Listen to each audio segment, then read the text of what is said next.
ಇಬ್ಬರು ಲಿಫ್ಟ್ನಲ್ಲಿದ್ದಾರೆ. ಆರೋಹಿ ತನ್ನ ಮೊಬೈಲ್ನಲ್ಲಿ ಮಗ್ನಳಾಗಿದ್ದರೆ ಸುಮೇಧ್ ಆರೋಹಿಯನ್ನು ನೋಡೋದ್ರಲ್ಲಿ ಮಗ್ನ. ಆದರೆ ಅವನ ನೋಟ ಆರೋಹಿಗೆ ತಿಳಿಯುತ್ತಿದೆ. ಉಫ್, ಎಂತ ಅವನ ಕಡೆ ನೋಡಿ. ಏನಾಯಿತು, ಯಾಕೆ ಹೀಗೆ ನೋಡ್ತಿದ್ಯಾ ಅಂತ ಕೇಳಿದ. ಆರೋಹಿನ ಲಿಫ್ಟ್ನ ಗೋಡೆಗೆ ಒತ್ತಿ ಹಿಡಿದು ತುಟಿಗಳನ್ನ ಸೇರ್ತಾನೆ. ಹಠಾತ್ತನಾಗಿ ನಡೆದಿದ್ದರಿಂದ ಆರೋಹಿ ಹಾಗೆ ಸ್ತಬ್ಧಳಾಗಿ ನಿಂತು ಬಿಡ್ತಾಳೆ. ಸುಮೇಧ್ ತನ್ನ ಅಮಲಿನಲ್ಲಿ ಮುತ್ತಿಡಲೇ ಇರ್ತಾನೆ. ತನ್ನ ಪೂರ್ಣ ಶಕ್ತಿ ಉಪಯೋಗಿಸಿ ಅವನ್ನ ತಡ್ತಾಳೆ. ಆರೋಹಿ ಕೋಪದಿಂದ ಏನು ಹೇಳ್ತಿರುವಾಗಲೇ ಲಿಫ್ಟ್ ತೆರೆಯುತ್ತೆ. ಅವಳ ಕಡೆ ನೋಡಿ ಕಣ್ಣು ಹೊಡೆದು ಹೊರಟು ಹೋಗ್ತಾನೆ. ಕೋಪದಿಂದ ಅವನ ಹಿಂದೆ ಹೋಗ್ತಾಳ ಆರೋಹಿ. ಹೊರಗಡೆ ಸುಮೇಧ್ ಕಾರ್ ಸಿದ್ಧವಾಗಿರುತ್ತೆ. ಡ್ರೈವರ್ ಕಾರಿನ ಬಾಗಿಲು ತೆರೀತಿದ್ದಂತೆ ನಾನು ಕಾರ್ ತಂದಿದ್ದೀನಿ ಅಂತಾಳ ಆರೋಹಿ. ಅವಳು ಸೊಂಟ ಹಿಡಿದು ಹತ್ರ ಕೆಳೆದು, ಆ ಕಾರು ಅದರ ಜಾಗಕ್ಕೆ ತಲುಪಿಬಿಡುತ್ತೆ, ನೀನು ಹೆಚ್ಚು ತಲೆ ಕೆಡಿಸ್ಕೊಳ್ಬೇಡ ಅಂತ ಆರೋಹಿಯನ್ನು ಕಾರ್ನಲ್ಲಿ ಕೂರಿಸಿ ತಾನು ಕೂತ್ಕೊಳ್ತಾನೆ. ತನ್ನ ಕಡೆ ಗುರಾಯಿಸ್ತಿರೋ ಆರೋಹಿ ಕೆನ್ನೆ ಮೇಲೆ ಮುತ್ತಿಟ್ಟು ತನ್ನ ಫೋನ್ ಚೆಕ್ ಮಾಡೋದ್ರಲ್ಲಿ ಮಗ್ನನಾಗ್ಬಿಟ್ರೆ ಏನು ಮಾಡಬೇಕಂತ ತಿಳಿದೆ ಕಿಟಕಿಯಿಂದ ಹೊರಗೆ ನೋಡ್ತಾ ಸಮಯ ಕಳೀತಾಳ ಆರೋಹಿ. ಕಾರು ಅರಮನೆಯ ಹತ್ತಿರ ನಿಂತು ಕೂಡಲೇ ಕಾರಿನಿಂದ ಇಳಿದು ಒಳಗೆ ಹೋಗ್ತಾಳೆ. ಹಾಲ್ನಲ್ಲಿರೋ ಆರ್ಯನ್ ಮತ್ತು ಟೀನಾರನ್ನ ನೋಡಿ ಅಲ್ಲೇ ನಿಂತು ಬಿಡ್ತಾಳೆ. ಆರೋಹಿಯನ್ನು ನೋಡಿದ ಕಾವೇರಿ ಹತ್ರ ಬರಲು ಕರೀತಾರೆ. ಹತ್ರ ಹೋದ ಆರೋಹಿಗೆ ಟೀನಾರನ್ನ ತೋರಿಸಿ, ಇವಳು ಟೀನಾ, ಆರ್ಯನ ಗೆಳತಿ ಅಂತಾಳು ಕಾವೇರಿ. ನನಗೆ ಆರೋಹಿ ಗೊತ್ತು ಆಂಟಿ ಅಂತ ಟೀನಾ ಹೇಳ್ತಿದ್ದಂತೆ ಕೋಪದಿಂದ ತನ್ನ ಮುಷ್ಟಿ ಬಿಗಿತಾಳ ಆರೋಹಿ. ಟೀನಾ ಆರೋಹಿ ಹತ್ರ ಹೋಗಿ ಕುಹಕದ ನಗು ನಗ್ತಾ, ಯಾವಾಗಲೋ ಕಾಲೇಜ್ ಪಾರ್ಟಿ ಆದ ನಂತರ ನಿನ್ನ ಭೇಟಿಯಾಗಿರಲಿಲ್ಲ ಅಂತಾಳೆ.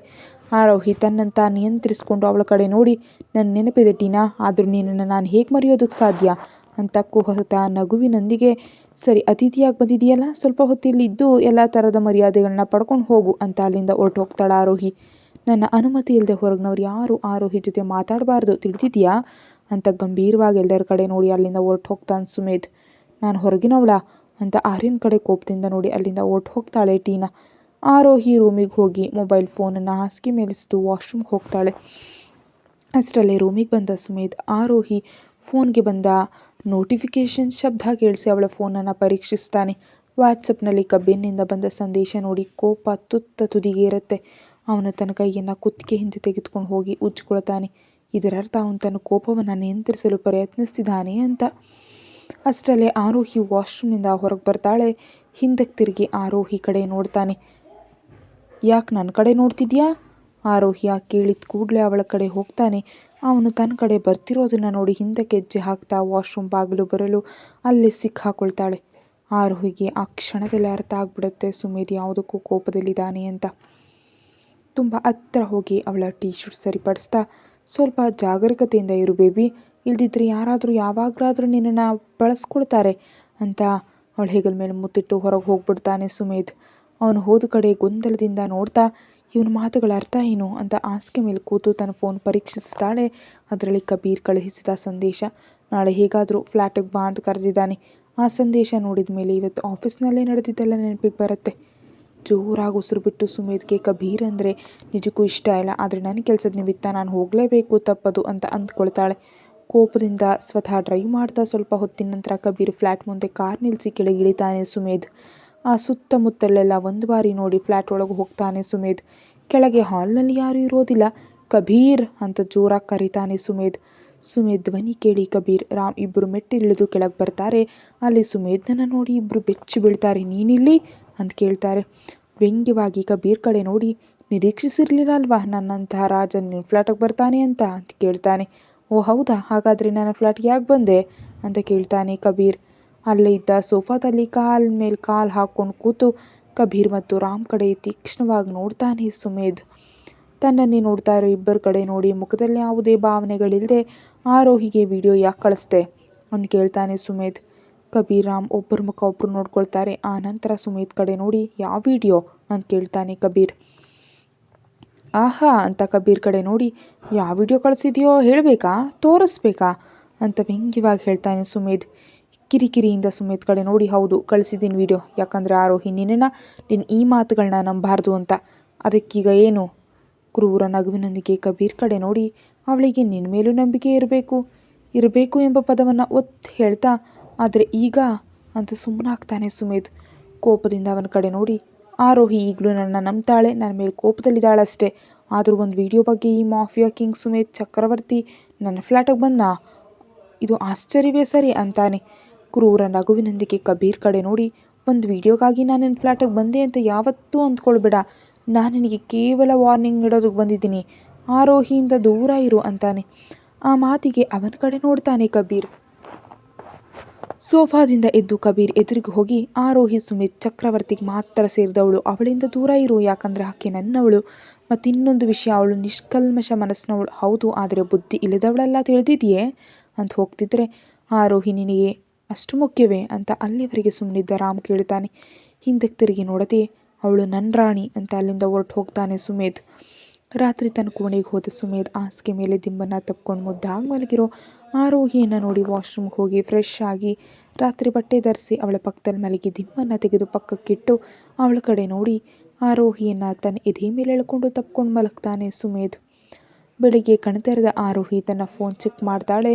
ಕಬೀರ್ ತನಗೆ ಕಳುಹಿಸಿದ ವಿಡಿಯೋ ಡಿಲೀಟ್ ಮಾಡಿ ಸುತ್ತಲೂ ನೋಡ್ತಾಳೆ. ಆ ರೂಮ್ನಲ್ಲಿ ಸುಮೇಧ್ ಇಲ್ಲದಿರೋದ್ರಿಂದ ಈಗ ಈ ಕಬೀರ್ ನನ್ನನ್ನು ಯಾಕೆ ತನ್ನ ಫ್ಲ್ಯಾಟ್ ಕರೆದಿದ್ದಾನೆ ಅಂತ ಹಾಸಿಗೆಯಿಂದ ಇಳಿದು ವಾಶ್ರೂಮ್ಗೆ ಹೋಗಿ ಸಿದ್ಧ ಕೆಳಗೆ ಬರ್ತಾಳೆ.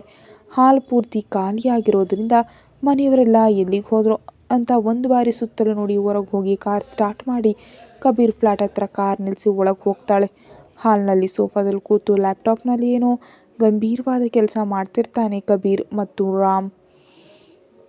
ಏನಾಯಿತು, ಯಾಕಿಷ್ಟು ಗಂಭೀರವಾಗಿದ್ದೀರಾ ಅಂತ ಕೇಳ್ತಾಳೆ ಆರೋಹಿ. ಇವತ್ತು ರಾತ್ರಿ ನಾವು ಒಂದು ಕೇಸ್ ಹ್ಯಾಂಡಲ್ ಮಾಡಬೇಕು ಅಂತಾನೆ ರಾಮ್. ಯಾವ ಕೇಸ್?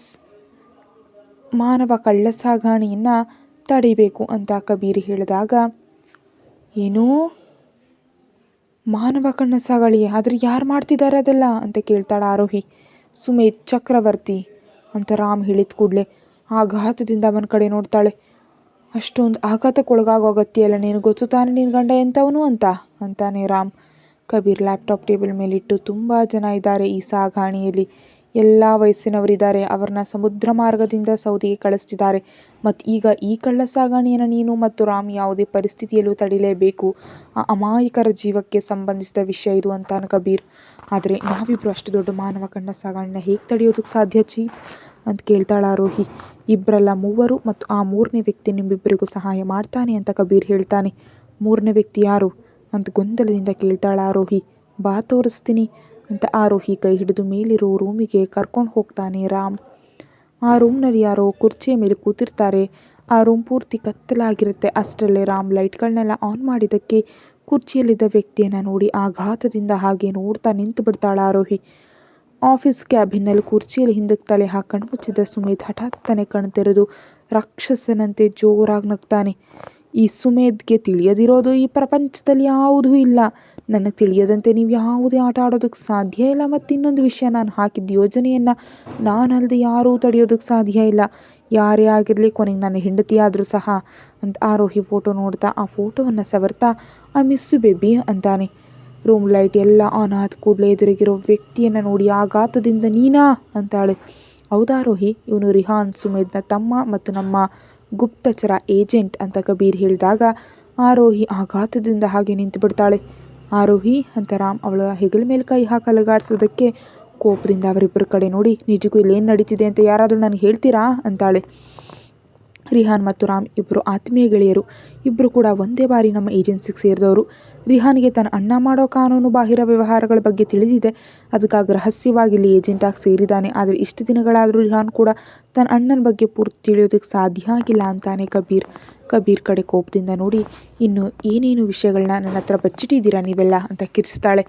ಸಮಾಧಾನ ಮಾಡ್ಕೋ ಆರೋಹಿ, ನನ್ನ ಗುರುತುಗಳನ್ನ ಮುಚ್ಚಿಡಲು ರಿಹಾನ್ನೇ ಹೇಳ್ದ, ಯಾಕಂದರೆ ಅವನ ಅಣ್ಣನ ಭಯದಿಂದ ಅಂತಾನೆ.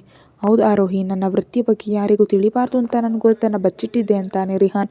ಸರಿ, ಎಲ್ರಿಗೂ ಹೇಗಿಷ್ಟವೋ ಹಾಗೆ ಮಾಡ್ಕೊಳ್ಳಿ, ಆದರೂ ನಾನೊಬ್ಳು ಇದ್ದೀನಿ ಅಂತ ನನಗೆ ಯಾಕೆ ಹೇಳ್ತೀರಿ? ಇಲ್ಲಿವರೆಗೆ ತುಂಬ ವಿಷಯಗಳನ್ನ ನನ್ನ ಹತ್ರ ಬಚ್ಚಿಟ್ಟಿದ್ದೀರಿ, ಇದು ಅಷ್ಟೇನು ದೊಡ್ಡ ವಿಷಯ ಅಲ್ಲ ಅಂತಾಳ ಆರೋಹಿ. ಅಷ್ಟರಲ್ಲೇ ಕಬೀರ್ ಆರೋಹಿಯನ್ನು ಅಪ್ಕೊಳ್ತಾನೆ. ಆರೋಹಿ ಮರಳಿ ಅಪ್ಕೊಳ್ಳದೆ ಹಾಗೆಯೇ ಸುಮ್ಮನೆ ನಿಂತಿರ್ತಾಳೆ. ನಿನಗೆ ತಿಳಿಯೋದು ಆರೋಹಿ, ನನ್ನ ಜೀವನದಲ್ಲಿ ನೀನು ಎಷ್ಟು ಮುಖ್ಯ ಅಂತ, ನನ್ನ ಜೀವನದಲ್ಲಿ ನೀನು ತುಂಬ ವಿಶೇಷ ಅಂತಾನೆ. ರಾಮ್ ಮತ್ತು ರಿಹಾನ್ ಇಬ್ಬರು ಕೂಡ ಕಬೀರ್ ಕಡೆ ನೋಡ್ತಿರ್ತಾರೆ. ಆರೋಹಿಯನ್ನು ಬಿಟ್ಟು ಜೋರಾಗಿ ಉಸಿರು ಬಿಟ್ಟು ತನ್ನಂತ ನಿಯಂತ್ರಿಸ್ಕೊಂಡು ಐಮ್ ಸಾರಿ ಅಂತಾನೆ.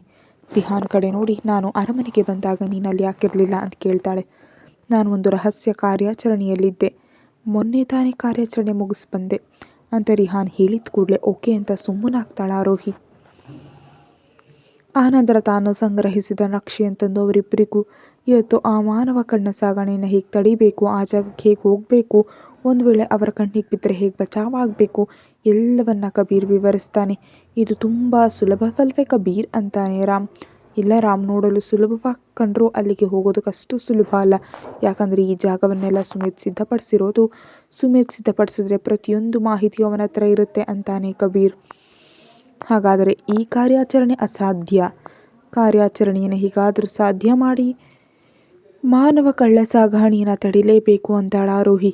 ಮತ್ತು ನೀನು ನಿಜಕ್ಕೂ ಸುಮೇಧ್ ಕಣ್ಣಿಗೆ ಬೀಳಬೇಡ, ಯಾಕಂದರೆ ನಿಮ್ಮ ಅಣ್ಣನಿಗೆ ಮೋಸ ಮಾಡೋರನ್ನ ಮತ್ತು ಸುಳ್ಳು ಹೇಳೋರನ್ನ ಕಂಡ್ರೆ ಸಹ್ಯ ಅಂತಾಳ ಆರೋಹಿ. ಅಷ್ಟರಲ್ಲಿ ಸುಮೇಧ್ನಿಂದ ಫೋನ್ ಬರುತ್ತೆ. ಎಲ್ಲರ ಕಡೆ ಒಂದು ಬಾರಿ ನೋಡಿ ಫೋನ್ ಎತ್ತುತ್ತಾಳೆ. ಹಲೋ, ಎಲ್ಲಿದ್ದೀಯಾ ಬೇಬಿ? ಸ್ವಲ್ಪ ಹೊತ್ತು ಸುಮ್ಮನಿದ್ದು ಆ ನಂತರ ನಾನು ಕಬೀರ್ ಅವರ ಫ್ಲ್ಯಾಟ್ನಲ್ಲಿದ್ದೀನಿ. ತನ್ನ ಎದುರಿಗಿರೋ ಮನುಷ್ಯನನ್ನು ನೋಡ್ತಾ, ಹಾಗಾದರೆ ನೀನು ನನ್ನ ಮಾತು ಕೇಳಲ್ಲ ಅಷ್ಟೇ ತಾನೇ ಬೇಬಿ ಅಂತ ಕೇಳ್ತಾನೆ ಸುಮೇಧ್. ಆರೋಹಿ ಗಾಬರಿಯಿಂದ, ಆದರೆ ನನ್ನ ವೃತ್ತಿಯ ಬಗ್ಗೆ ನಾನು ಇಲ್ಲಿಗೆ ಬರಲೇಬೇಕು ಅಂತ ಹೇಳಿದಾಗ ನೀನು ನಿನ್ನೆ ನನಗೆ ಅನುಮತಿ ನೀಡಿದೆಯಲ್ಲ ಅಂತಾಳೆ. ಚೋಟು ಕಡೆ ನೋಡಿ ಏನೋ ಸನ್ನೆ ಮಾಡಿ, ಅವನನ್ನ ಮುಟ್ಟಿದ್ನಾ? ಸುಮೇಧ್ ಕೇಳಿದ್ದಕ್ಕೆ ಸ್ವಲ್ಪ ಹೊತ್ತು ಸುಮ್ಮನಿರ್ತಾಳ ಆರೋಹಿ. ಅವಳಿಗೆ ಏನು ಹೇಳಬೇಕಂತ ಅರ್ಥ ಆಗೋದಿಲ್ಲ. ನಿಜ ಹೇಳಬೇಕಾ ಸುಳ್ಳು ಹೇಳಬೇಕಾ ಅಂತ ಯೋಚಿಸ್ತಿರೋ ಸಮಯದಲ್ಲಿ ತನ್ನ ಕುರ್ಚಿಯಲ್ಲಿ ಕೂತು ವೈನ್ ಕುಡಿಯುತ್ತಾ, ನಾನು ನಿನ್ನ ಉತ್ತರಕ್ಕೆ ಕಾಯ್ತಿದ್ದೀನಿ ಬೇಬಿ. ಗಾಬರಿಯಿಂದ, ಇಲ್ಲ, ಏನೋ ನನ್ನನ್ನು ಯಾರೂ ಮುಟ್ಟಿಲ್ಲ. ಲೈಟರ್ ಹಚ್ತಾ, ಖಚಿತವೇ ಬೇಬಿ? ತನ್ನ ಮುಖದ ಮೇಲಿನ ಬೆವರನ್ನು ಒರೆಸ್ಕೊಳ್ತಾ, ಹಾಂ ಅಂತಾಳ ಆರೋಹಿ. ತನಗೆ ಬೆವರು ಯಾಕೆ ಬರ್ತಿದೆ ಅಂತ ಅವಳಿಗೆ ಅರ್ಥ ಆಗ್ತಾ ಇಲ್ಲ. ಹಚ್ಚಿದ ಲೈಟರನ್ನು ತನ್ನ ಎದುರಿಗಿದ್ದ ವ್ಯಕ್ತಿ ಮೇಲೆ ಸಿತ್ತಾ, ನಿನಗೆ ಗೊತ್ತು ತಾನೇ ಬೇಬಿ ನಂಗೆ ಸುಳ್ಳು ಅಂದರೆ ನಿಜಕ್ಕೂ ಇಷ್ಟ ಆಗೋದಿಲ್ಲ ಅಂತ. ತನ್ನನ್ನು ತಾನು ನಿಯಂತ್ರಿಸಿಕೊಂಡು, ನಾನು ಸುಳ್ಳು ಹೇಳ್ತಿಲ್ಲ. ನನ್ನ ಎದುರು ಸುಡ್ತಿರೋ ವ್ಯಕ್ತಿ ಕಡೆ ನೋಡಿ ಕ್ರೂರ ನಗುವಿನೊಂದಿಗೆ, ಅದು ನಿನಗೆ ಒಳ್ಳೆಯದು, ಯಾಕಂದರೆ ನೀನು ನನ್ನ ಹತ್ರ ಸುಳ್ಳು ಹೇಳಬಾರ್ದು ಅಂತಾನೆ ಸುಮೇಧ್. ಅಷ್ಟರಲ್ಲೇ ಫೋನ್ನಲ್ಲಿ ಯಾರೋ ಕಿರ್ಚೋ ಶಬ್ದ ಕೇಳಿಸುತ್ತೆ. ಅಲ್ಲಿ ಯಾರು ಕಿರ್ಚ್ತಿದ್ದಾರೆ ಅಂತ ಕೇಳ್ತಾಳ ಆರೋಹಿ. ಕಿರ್ಚ್ತಿರ್ಬೇಕು ಬೇಬಿ, ಆದರೆ ಈಗ ಯಾವುದೇ ಶಬ್ದ ಕೇಳಿಸೋದಿಲ್ಲ. ಭಯದಿಂದ, ನೀನು ಯಾರನ್ನಾದರೂ ಕೊಲ್ತಿದ್ಯಾ? ಸುಮೇಧ್ ಕುರ್ಚಿಯಲ್ಲಿ ಕೂತು ವೈನ್ ಕುಡಿಯುತ್ತಾ, ಯಾರನ್ನು ಕೊಲ್ತಿಲ್ಲ ಬೇಬಿ, ಯಾಕಂದರೆ ಈಗಾಗಲೇ ಕೊಂದುಬಿಟ್ಟಿದ್ದೀನಿ. ಮತ್ತು ನೀನು ಇದನ್ನು ಮರೆತು ಬಿಡು, ರಾತ್ರಿ ಸಿಗೋಣ ಅಂತ ಕಾಲ್ ಕಟ್ ಮಾಡಿ ತನ್ನ ಫೋನ್ ನೋಡಿ ನನ್ನ ನಿಷ್ಕಲ್ಮಶ ಹೆಂಡತಿ ಅಂತ ಅಂದ್ಕೊಳ್ತಾನೆ ಸುಮೇಧ್. ಭಯದಿಂದ ಸೋಫಾದಲ್ಲಿ ಕೂತು ಬಿಡ್ತಾಳ ಆರೋಹಿ. ಏನಾಯ್ತು ಆರೋಹಿ ಅಂತ ಗಾಬರಿಯಿಂದ ಕೇಳ್ತಾನೆ ರಾಮ್. ಸುಮೇಧ್ ಯಾರನ್ನೋ ಹೊಡಿತಿದ್ದಾನೆ, ನನಗೆ ಯಾರೋ ಕಿರ್ಚ ಶಬ್ದ ಕೇಳಿಸ್ತು. ಇದರಲ್ಲಿ ಹೊಸ್ತೇನಿದೆ ಆರೋಹಿ? ನಿನ್ನ ಗಂಡ ಯಾವಾಗಲೂ ಮಾಡೋ ಕೆಲಸ ಅದೇ ತಾನೇ, ಯಾವಾಗಲೂ ಮನುಷ್ಯರನ್ನು ಕೊಲ್ಲೋದೇ ಅವನ ಕೆಲಸ ಅಂತ ರಿಹಾನ್ ಹೇಳಿದ್ದಕ್ಕೆ ಅವನ ಕಡೆ ಗುರಾಯಿಸಿ ನೋಡಿ, ನಾನಿನ್ನು ಹೊರಡ್ತೀನಿ, ರಾತ್ರಿ ಸಿಗೋಣ ಅಂತ ಅಲ್ಲಿಂದ ಹೊರಟು ಹೋಗ್ತಾಳ ಆರೋಹಿ ದಿನವಿಡೀ ತನ್ನ ಕೆಫೆಯಲ್ಲಿರ್ತಾಳೆ. ಸಂಜೆ ಕಬೀರ್ನಿಂದ ಸಂದೇಶ ಬಂದ ಕೂಡಲೇ ಅಲ್ಲೇ ಬಟ್ಟೆ ಬದಲಾಯಿಸಿಕೊಂಡು ಹೊರಡ್ತಾಳೆ. ಕಬೀರ್ ಕಳಿಸಿದ ಜಾಗಕ್ಕೆ ಬಂದ ಕೂಡಲೇ ತನ್ನ ಸ್ಕೂಟಿ ನಿಲ್ಲಿಸಿ ಸ್ವಲ್ಪ ದೂರ ನಡೀತಾಳೆ. ಈಗಾಗಲೇ ಅಲ್ಲಿಗೆ ರಿಹಾನ್ ಮತ್ತು ರಾಮ್ ಬಂದಿರ್ತಾರೆ. ಆರೋಹಿಗೆ ಬ್ಲೂಟೂತ್ ನೀಡಿ ಇದು ಆನ್ ಆಗಿರಲಿ, ನಮ್ಮ ಮೂವರ ಸಂಪರ್ಕಕ್ಕೆ ಇದೊಂದೇ ದಾರಿ ಅಂತ ಹೇಳಿದ್ದಕ್ಕೆ ಬ್ಲೂಟೂತ್ ಕಿವಿಗೆ ಹಾಕೊಂಡು ಪರೀಕ್ಷಿಸ್ತಾಳ ಆರೋಹಿ. ಆನಂತರ ಆ ಜಾಗವನ್ನು ಒಂದು ಬಾರಿ ಸುತ್ತ ನೋಡಿ ಮೂವರು ಬೇರೆ ಬೇರೆ ದಿಕ್ಕಿಗೆ ಹೋಗ್ತಾರೆ. ಹೆಡ್ ಕ್ವಾರ್ಟರ್ಸ್ನಿಂದ ತನ್ನ ಫ್ಲ್ಯಾಟ್ಗೆ ಬಂದು ನೀರಿನ ಬಾಟಲ್ ಹಿಡಿದು ಜೇಬ್ನಿಂದ ಫೋನ್ ತೆಗಿತಿದ್ದ ಕಬೀರ್ಗೆ ತನ್ನ ಜೇಬ್ನಲ್ಲಿದ್ದ ಪೆನ್ ಕೆಳಗೆ ಬೀಳುತ್ತೆ. ಆ ಪೆನ್ ತೆಗೆಯಲು ಕೆಳಗೆ ಬಗ್ಗಿದ ಕಬೀರ್ಗೆ ಕಾಫಿ ಟೇಬಲ್ ಕೆಳಗಡೆ ಒಂದು ಸಣ್ಣ ಸಾಧನ ಇರೋದು ನೋಡಿ ಆಘಾತವಾಗುತ್ತೆ. ಆ ಸಾಧನವನ್ನು ತನ್ನ ಕೈಯಲ್ಲಿ ಹಿಡ್ಕೊಂಡು, ಇದು ಇಲ್ಲಿಗೆ ಹೇಗೆ ಬಂತು, ಇದರ ಮೂಲಕ ಯಾರಾದರೂ ನಮ್ಮ ಮಾತುಗಳನ್ನ ಕೇಳಬಹುದು ಅಂತ ಯೋಚಿಸ್ತಿದ್ದ ಕಬೀರ್ ತಲೆ ಕೆಲಸ ಮಾಡದಂತಾಗುತ್ತೆ. ತಕ್ಷಣ ಸೋಫಾ ಮೇಲೆ ಕೂತು ಆ ಸಾಧನದ ಕಡೆ ನೋಡ್ತಾ, ಸುಮೇಧ್ ಅಂತ ಅಂದ್ಕೊಂಡು ತಲೆ ಮೇಲೆ ಕೈ ಹೊತ್ತು, ಮುಂದೆ ಯಾಕೆ ನನ್ನ ಮನಸ್ಸಿಗೆ ಈ ಯೋಚನೆ ಬರಲಿಲ್ಲ ಅಂತ ಆ ಸಾಧನವನ್ನು ಆಫ್ ಮಾಡ್ತಾನೆ. ಸುಮೇಧ್ ಯಾವುದೇ ಉದ್ದೇಶ ಇಲ್ಲದೆ ಯಾವ ಕೆಲಸವನ್ನು ಮಾಡೋದಿಲ್ಲ. ನಾನು ಮೊದಲೇ ಯಾಕೆ ಯೋಚಿಸಲಿಲ್ಲ ಈ ವಿಷಯ? ಅವನು ಕೇವಲ ವಿಡಿಯೋ ಬಗ್ಗೆ ನನ್ನ ಎಚ್ಚರಿಸೋದಕ್ಕೆ ಇಲ್ಲಿಗೆ ಬಂದಿಲ್ಲ. ಅವನ ಮನಸ್ಸಿನಲ್ಲಿ ಇನ್ನೂ ಏನೋ ನಡೀತಿದೆ. ಇಲ್ಲಿಗೆ ಬಂದು ನಮಗೆ ತಿಳಿಯದಂತೆ ಟೇಬಲ್ ಕೆಳಗೆ ಇದಿಟ್ಟಿದ್ದಾನೆ ಅಂದರೆ ಮಾನವ ಕಳ್ಳ ಸಾಗಣೆ ಬಗ್ಗೆ ನಮ್ಮ ನಡುವೆ ನಡೆದ ಮಾತುಗಳನ್ನೆಲ್ಲ ಕೇಳಿಸ್ಕೊಂಡಿದ್ದಾನಾ? ಓ ಶಿಟ್, ಈಗ ನಾನು ಯಾರನ್ನು ಸಂಪರ್ಕಿಸೋದು ಸಾಧ್ಯ ಇಲ್ಲ, ಈಗ ಹೇಗೆ ಅಂತ ಯೋಚಿಸಿ, ಇಲ್ಲ ನಾವು ಯೋಚನೆ ಇಲ್ಲಿ ಮಾಡಲಿಲ್ಲ, ಮೇಲ್ ರೂಮ್ನಲ್ಲಿ ಮಾಡಿದ್ವು, ಅವರಲ್ಲಿ ಸುರಕ್ಷಿತವಾಗಿರ್ತಾರೆ ಅಂತ ಭಾವಿಸ್ತೀನಿ ಅಂತ ಅಂದ್ಕೊಳ್ತಾನೆ ಕಬೀರ್. ಫ್ಯಾಕ್ಟರಿ ಒಳಗಿರೋ ಗಾರ್ಡ್ಸ್ ನೋಡಿ ಈಗ ಇವ್ರನ್ನ ಹೇಗೆ ಯಾಮಾರಿಸಿ ಹೆಣ್ಣುಮಕ್ಕಳನ್ನೆಲ್ಲ ಹೊರ ಕರೆತರಬೇಕು ಅಂತ ಅವರಿಗೆ ತಿಳಿಯೋದಿಲ್ಲ. ಆನಂತರ ರಿಹಾನ್, ರಾಮ್ ಇಬ್ಬರು ಒಬ್ಬೊಬ್ಬ ಕಾವಲುಗಾರನ ಕುತ್ತಿಗೆ ಹಿಡಿದು ಪಕ್ಕಕ್ಕೆ ಸರಿಸ್ತಿದ್ರೆ ಆರೋಹಿ ಮೆಲ್ಲಗೆ ಫ್ಯಾಕ್ಟರಿ ಒಳಗೆ ಹೆಜ್ಜೆ ಇಡ್ತಾಳೆ. ಕೆಲವು ಕಾವಲುಗಾರನ್ನ ಪಕ್ಕಕ್ಕೆ ಸರಿಸಿ ಅವರಿಬ್ಬರು ಕೂಡ ಒಳಗೆ ಬರ್ತಾರೆ. ಅಲ್ಲಿ ಯಾರು ಇಲ್ಲದಿರೋದ್ರಿಂದ ಅಲ್ಲಿದ್ದ ಹೆಣ್ಣು ಮಕ್ಕಳನ್ನೆಲ್ಲ ಹಿಂಬದಿಯ ಬಾಗಿಲಿನಿಂದ ತಪ್ಪಿಸ್ತಾರೆ ಈ ಮೂವರು. ಇಷ್ಟು ಸುಲಭವಾಗಿ ನಮ್ಮ ಕೆಲಸ ಮುಗಿದು ಹೋಯ್ತಾ? ಏನೋ ತಪ್ಪಿದೆ ಅಂತಾಳೆ ಆರೋಹಿ. ಆ ಕಾವಲುಗಾರರೆಲ್ಲ ಅಷ್ಟು ಸುಲಭವಾಗಿ ಹೇಗೆ ಬಿದ್ದರು? ಇಲ್ಲಿ ಬೇರೆ ಕಾವಲುಗಾರರು ಯಾಕಿಲ್ಲ? ಇವರೆಲ್ಲರೂ ನಾವು ಅಷ್ಟು ಸುಲಭವಾಗಿ ಇಲ್ಲಿಂದ ತಪ್ಪಿಸ್ಬಿಟ್ವಾ ಅಂತ ಆರೋಹಿ ಹೇಳ್ತಿದ್ದಂತೆ ರಾಮ್ ಮತ್ತು ರಿಹಾನ್ ಒಬ್ರನ್ನೊಬ್ಬರು ನೋಡ್ಕೊಳ್ತಾರೆ. ಅಷ್ಟು ಸುಲಭವಾಗಿದ್ದು ಯಾಕೆ ಅಂದರೆ ನಾನು ಅಷ್ಟು ಸುಲಭವಾಗಿ ಆಗಲು ಬಿಟ್ಟಿದ್ದಕ್ಕೆ ಬೇಬಿ ಅಂತ ಕೇಳಿಸಿದ ಧ್ವನಿಗೆ ಹಿಂದೆ ತಿರುಗಿ ನೋಡ್ತಾಳೆ. ಅವಳೆದುರಿಗೆ ಸುಮೇಧ್ ನಿಂತಿರ್ತಾನೆ. ಅವನ ಮುಖದಲ್ಲಿ ಯಾವುದೇ ಭಾವನೆಗಳು ಇರುವುದಿಲ್ಲ. ರಾಮ್ ಮೆಲ್ಲಗೆ ಸುಮೇಧ್ ಅಂತ ಹೇಳಿದ ಕೂಡಲೇ ಅಲ್ಲಿದ್ದ ಕಂಬದ ಹಿಂದೆ ಹೋಗಿ ಅಡ್ಕೊಳ್ತಾನೆ ರಿಹಾನ್ ನೀನು ಇಲ್ಲಿಂದ ಹೊರಟು ಹೋಗು ಅಂತ ರಾಮ್ ಹೇಳಿದ ಕೂಡಲೇ ಬೇಡ, ನಿಮ್ಮಿಬ್ಬರನ್ನ ಅಪಾಯಕ್ಕೆ ಸಿಲುಕಿಸಿ ನಾನು ಹೋಗಲಾರೆ ಅಂತ ಅಲ್ಲೇ ಇರ್ತಾನೆ ರಾಮ್. ಅವನು ಆರೋಹಿನ ಏನು ಮಾಡೋದಿಲ್ಲ, ಯಾಕಂದರೆ ನಾನು ಅವನ ಕಣ್ಣುಗಳಲ್ಲಿ ಆರೋಹಿ ಮೇಲೆ ಪ್ರೀತಿ ಕಂಡಿದ್ದೀನಿ ಅಂತಾನೆ ರಾಮ್. ಇಲ್ಲ, ನಿನಗೆ ಸುಮೇಧ್ ಬಗ್ಗೆ ತಿಳಿಯೋದು, ಅವನಿಗೆ ಇಂತಹ ಭಾವುಕತೆ ಇಷ್ಟ ಆಗೋದಿಲ್ಲ ಅಂತಾನೆ ರಿಹಾನ್. ಈಗ ನೀನು ಇಲ್ಲಿಂದ ಹೋಗದಿದ್ದರೆ ನಮ್ಮ ಸ್ನೇಹದ ಮೇಲಾಣೆ ಅಂತ ರಾಮ್ ಹೇಳಿದ್ದಕ್ಕೆ ಇನ್ನು ತಪ್ಪದೆ ಅಲ್ಲಿಂದ ಮೆಲ್ಲಗೆ ಜಾರಿ ಹೊರಗೆ ಒಂದು ಕಂಬದ ಹತ್ರ ನಿಂತು ಒಳಗೆ ನೋಡ್ತಿರ್ತಾನೆ ರಿಹಾನ್. ಅವರಿಬ್ಬರು ಮಾತುಗಳನ್ನ ಬ್ಲೂಟೂತ್ ಮೂಲಕ ಆರೋಹಿ ಕೇಳಿಸ್ಕೊಳ್ತಿರ್ತಾಳೆ. ಆದರೆ ಅವಳ ನೋಟ ಮಾತ್ರ ಸುಮೇಧ್ ಮೇಲೆಯೇ ಇರುತ್ತೆ. ಸುಮೇಧ್ ಕೂಡ ಅವಳ ಕಣ್ಣುಗಳನ್ನೇ ನೋಡ್ತಾ ಇರ್ತಾನೆ. ಅವಳ ಕಣ್ಣುಗಳಲ್ಲಿ ನೋಡ್ತಾ, ಹಾಗಾದರೆ ಇಲ್ಲಿವರೆಗೆ ನನ್ನ ಡೀಲಿಂಗ್ ತಡೆಯೋದಕ್ಕೆ ಬಂದುಬಿಟ್ಟಿಯಾ ಅಂತ ಕೇಳ್ತಾನೆ ಸುಮೇಧ್. ಅವನ ಕಣ್ಣುಗಳಲ್ಲಿ ನೋಡ್ತಾ, ಹೌದು ಬಂದಿದ್ದೀನಿ, ಆ ಅಮಾಯಕರನ್ನ ನಿನ್ನಿಂದ ಕಾಪಾಡಿದ್ದೀನಿ ಕೂಡ ಅಂತಾಳೆ ಆರೋಹಿ. ಗಟ್ಟಿಯಾಗಿ ಕಣ್ಣುಮುಚ್ಚಿ ಕುತ್ತಿಗೆ ಹಿಂದೆ ಕೈ ಹಾಕುಚ್ಕೊಳ್ತಾನೆ ಸುಮೇಧ್ ಹಾಗೆ ಮಾಡಿದ ಕೂಡಲೇ ಆರೋಹಿಗೆ ಅರ್ಥ ಆಗ್ಬಿಡುತ್ತೆ ಅವನು ಕೋಪದಲ್ಲಿದ್ದಾನೆ ಅಂತ. ಸುಮೇಧ್ಗೆ 3 ಅಡಿ ದೂರದಲ್ಲಿರ್ತಾಳೆ. ಜೋರಾಗಿ ಉಸಿರಾಡ್ತಾ ತನ್ನ ಕೋಪ ನಿಯಂತ್ರಿಸಲು ಪ್ರಯತ್ನಿಸಿ ತನ್ನಿಂದ ಸಾಧ್ಯವಾಗದೆ ಜೇಬ್ನಲ್ಲಿದ್ದ ಪಿಸ್ತೂಲ್ ತೆಗೆದು ಬಲಭಾಗಕ್ಕೆ ಗುಂಡು ಹಾರಿಸ್ತಾನೆ. ಅತ್ತ ಕಡೆಯಿಂದ ಬಂದ ಕಿರ್ಚಾಟಕ್ಕೆ ಭಯದಿಂದ ಹಿಂದೆ ತಿರುಗಿ ನೋಡ್ತಾಳೆ ಆರೋಹಿ. ರಾಮ್ ತನ್ನ ಕಾಲು ಹಿಡ್ಕೊಂಡು ಕೆಳಗೆ ಬಿದ್ದಿರ್ತಾನೆ. ಅದನ್ನು ನೋಡಿದ ಆರೋಹಿಯ ಕಣ್ಣುಗಳು ದೊಡ್ಡದಾಗುತ್ತವೆ. ಸುಮೇಧ್ ಮಾತ್ರ ಆರೋಹಿಯನ್ನೇ ನೋಡ್ತಾ ಇರ್ತಾನೆ. ಹೊರಗಿನಿಂದ ನೋಡ್ತಿದ್ದ ರಿಹಾನ್ ರಾಮ್ ಹಾಕಿ ಕೆಳಗೆ ಬಿದ್ದಿದ್ದರಿಂದ ಒಳಗೆ ಬರಲು ಹೋದಾಗ ರಾಮ್ ಸನ್ನೆ ಮಾಡಿದ್ದಕ್ಕೆ ಏನೂ ಮಾಡದೆ ಅಲ್ಲಿ ನೋವಿನಿಂದ ನಿಂತು ಬಿಡ್ತಾನೆ. ಕೋಪದಿಂದ ಸುಮೇಧ್ ಕಡೆ ನೋಡಿ, ಎಷ್ಟು ಧೈರ್ಯ ನಿನಗೆ, ನಿಜಕ್ಕೆ ಏನು ಅಂದ್ಕೊಂಡಿದ್ಯಾ ನೀನು ಅಂತ ಅಲ್ಲಿಂದ ರಾಮ್ ಕಡೆ ಹೋಗೋದಕ್ಕೆ ನೋಡ್ತಾಳೆ. ಧೈರ್ಯ ಮಾಡಬೇಡ ಬೇಬಿ ಅಂತ ಸುಮೇಧ್ ಜೋರಾಗಿ ಹೇಳಿದ್ದಕ್ಕೆ ಅಲ್ಲೇ ನಿಂತು ಬಿಡ್ತಾಳೆ ಆರೋಹಿ. ಕೋಪದಿಂದ ಅವನ ಕಡೆ ನೋಡಿ, ಯಾಕೆ ಹೋಗಬಾರ್ದು, ಮತ್ತು ನೀನು ರಾಮ್ಗೆ ಯಾಕೆ ಗುಂಡು ಹಾರಿಸ್ದೆ? ಗುಂಡು ಅಷ್ಟು ಆಳವಾಗಿ ಏನು ಇಳಿದಿಲ್ಲ ಅವನ ಮೈಯಲ್ಲಿ. ಮತ್ತು ತಪ್ಪು ನಿನ್ನದು ಬೇಬಿ, ನಿನ್ನಿಂದ ನನಗೆ ಕೆಲವು ಕೋಟಿ ರೂಪಾಯಿ ನಷ್ಟ ಆಯಿತು. ಓ, ಹಾಗಾದರೆ ಈಗ ಮಿಸ್ಟರ್ ಸುಮೇಧ್ ಚಕ್ರವರ್ತಿ ಸೋತಿದ್ದಕ್ಕಾಗಿ ನಮ್ಮ ಮೇಲೆ ಕೋಪ ತೋರಿಸ್ತಿದ್ದಾನಾ ಅಂತ ವ್ಯಂಗ್ಯವಾಗಿ ಕೇಳ್ತಾಳೆ ಆರೋಹಿ. ಆ ಮಾತಿಗೆ ಗುರಾಯಿಸಿ ಅವಳ ಕಡೆ ನೋಡ್ತಾನೆ ಸುಮೇಧ್. ಅವನ ನೋಟಕ್ಕೆ ಹೋಗದ ನಗು ನಗ್ತಾಳೆ ಆರೋಹಿ. ಇಲ್ಲಿಗೆ ಬಾ ಬೇಬಿ. ಅವನ ಹತ್ರ ಹೋಗದೆ ಅಲ್ಲೇ ಇರ್ತಾಳೆ ಆರೋಹಿ. ನಾನು ಹೇಳಿದೆ ಬೇಗ ಬಾ, ಇಲ್ದಿದ್ರೆ ಬರಲ್ಲ ಅಂತ ಜೋರಾಗಿ ಕಿರಿಸ್ತಾಳೆ. ತಕ್ಷಣ ರಾಮ್ ಹೆಗಲ ಮೇಲೆ ಗುಂಡಿಳಿಯುತ್ತೆ. ರಾಮ್ನನ್ನು ಹಾಗೆ ನೋಡಿದ ರಿಹಾನ್ ಮುಷ್ಟಿಯನ್ನು ಗಟ್ಟಿಯಾಗಿ ಬಿಗಿತಾನೆ. ಆರೋಹಿ ರಾಮ್ ಕಡೆ ನೋಡ್ತಾಳೆ. ಹೆಗಲಿನಿಂದ ರಕ್ತ ಸುರಿಯುತ್ತೆ. ಅವನ ಕಣ್ಣುಗಳು ಮುಚ್ಚಿ ಹೋಗ್ತಿವೆ. ಅವಳ ಕಡೆ ನೋಡಿ ಕ್ರೂರ ನಗುವಿನೊಂದಿಗೆ, ಈಗ ಬಾ ಬೇಬಿ. ರಾಮ್ ಕಡೆ ನೋಡಿ ಗಟ್ಟಿಯಾಗಿ ಕಣ್ಣು ಮುಚ್ಚಿ ಮುಷ್ಟಿ ಬಿಗಿದು ಸುಮೇಧ್ ಹತ್ರ ಹೋಗ್ತಾಳೆ. ಆರೋಹಿ ಹತ್ರ ಬಂದ ಕೂಡಲೇ ತನ್ನ ಕೈಯಲ್ಲಿದ್ದ ಪಿಸ್ತೂಲನ್ನು ಎಸ್ತು ಆರೋಹಿನ ಗಟ್ಟಿಯಾಗಿ ಒಪ್ಕೊಳ್ತಾನೆ. ಅವನನ್ನು ತಳ್ತಾ ತಪ್ಪಿಸ್ಕೊಳ್ಬೇಕು ಅಂದ್ಕೊಳ್ತಿರುವ ಆರೋಹಿ ಸುಮೇಧ್ ಹಿಡಿತದಿಂದ ಇಂಚು ಕದಲೋದಿಲ್ಲ. ಏನು ಮಾಡ್ತಿದ್ಯಾ, ಬಿಡು ನನ್ನನ್ನು. ನೀನು ಬಹಳ ದೊಡ್ಡ ತಪ್ಪು ಮಾಡಿದ್ಯಾ ಬೇಬಿ. ನನ್ನ ದಾರಿಗೆ ಅಡ್ಡ ಬಂದು ಬಹಳ ದೊಡ್ಡ ತಪ್ಪು ಮಾಡಿದ್ಯಾ. ನಿನ್ನಿಂದ ನನ್ನ ವ್ಯವಹಾರದಲ್ಲಿ ತುಂಬ ನಷ್ಟ ಆಯಿತು ಅಂತ ಅವನ ಹಿಡಿತವನ್ನು ಇನ್ನೂ ಬಿಗಿಗೊಳಿಸ್ತಾನೆ. ಅವನಷ್ಟು ಗಟ್ಟಿಯಾಗಿ ಇಟ್ಕೊಂಡಿದ್ದರಿಂದ ಆರೋಹಿಗೆ ತುಂಬ ನೋವಾಗಿ ಕಣ್ಣಲ್ಲಿ ನೀರು ತುಂಬಿಕೊಳ್ಳುತ್ತೆ. ಅಳುವನ್ನು ತಡ್ಕೊಳ್ತಾ, ಬಿಡು ನನ್ನ ಸುಮೇಧ್ ಅಂತಾಳ ಆರೋಹಿ. 1 ನಿಮಿಷ ಅವಳ ಕಡೆ ನೋಡಿ ಅವಳನ್ನ ಬಿಟ್ಟು ಹಿಂದೆ ತಿರುಗಿ, ನೀನು ಮಾಡಿದ ತಪ್ಪಿಗೆ ಶಿಕ್ಷೆಗಾಗಿ ಸಿದ್ಧ ಆಗಿರು ಬೇಬಿ ಅಂತ ಆರೋಹಿ ಕಡೆ ನೋಡದೆಯೇ ಅಲ್ಲಿಂದ ಹೊರಟು ಹೋಗ್ತಾನೆ ಸುಮೇಧ್ ಹೋದ ಕೂಡಲೇ ವೇಗವಾಗಿ ರಾಮ್ ಹತ್ರ ಹೋಗಿ ಬ್ಲೂಟೂತ್ ಮೂಲಕ ರಿಹಾನನ್ನು ಒಳಗೆ ಬರಲು ಕರೆದು ಇಬ್ಬರು ಸೇರಿ ರಾಮ್ನನ್ನು ಆಸ್ಪತ್ರೆಗೆ ಕರ್ಕೊಂಡು ಹೋಗ್ತಾರೆ. ರಾಮ್ ICUನಲ್ಲಿದ್ದರೆ ಹೊರಗಡೆ ರಿಹಾನ್, ಆರೋಹಿ, ಕಬೀರ್ ಕಾಯ್ತಾ ಇರ್ತಾರೆ ವೈದ್ಯರು ಯಾವಾಗ ಹೊರಗೆ ಬರ್ತಾರೆ ಅಂತ. ಅಷ್ಟರಲ್ಲೇ ವೈದ್ಯರು ಹೊರಗೆ ಬಂದು, ಅವನಿಗೆ ತುಂಬ ರಕ್ತ ನಷ್ಟ ಆಗಿದೆ, O ನೆಗೆಟಿವ್ ರಕ್ತ ಬೇಕು, ಬೇಗ ವ್ಯವಸ್ಥೆ ಮಾಡಿ. ಸರಿ ಡಾಕ್ಟರ್ ಅಂತ ಕಬೀರ್ ಹೇಳ್ತಿರುವಾಗಲೇ, ಏನೂ ಅಗತ್ಯ ಇಲ್ಲ, ನನ್ನ ರಕ್ತದ ಗುಂಪು O ನೆಗೆಟಿವ್ ಅಂತಾಳ ಆರೋಹಿ. ಸರಿ ಅಂತ ನರ್ಸ್ ಆರೋಹಿನ ಕರ್ಕೊಂಡು ಒಳಗೆ ಹೋಗ್ತಾರೆ. ರಿಹಾನ್ ಕಡೆ ನೋಡಿ, ಅಲ್ಲಿ ಎಲ್ಲರೂ ಸುರಕ್ಷಿತವಾಗಿ ಹೊರಗೆ ಬಂದ್ರಾ ಅಂತ ಕೇಳ್ತಾನೆ ಕಬೀರ್. ಹೌದು, ಒಟ್ಟು 30 ಜನರು ಅಂತ ರಿಹಾನ್ ಹೇಳಿದ್ದಕ್ಕೆ ಸರಿ ಅಂತಾನೆ ಕಬೀರ್. ಕತೆ ಮುಂದುವರಿಯುತ್ತೆ. Thank you. ಹೆಚ್ಚಿನ ವಿಡಿಯೋಗಾಗಿ ಪ್ರತಿಲಿಪಿಯಲ್ಲಿ ಹೋಗಿ ನೋಡಿ.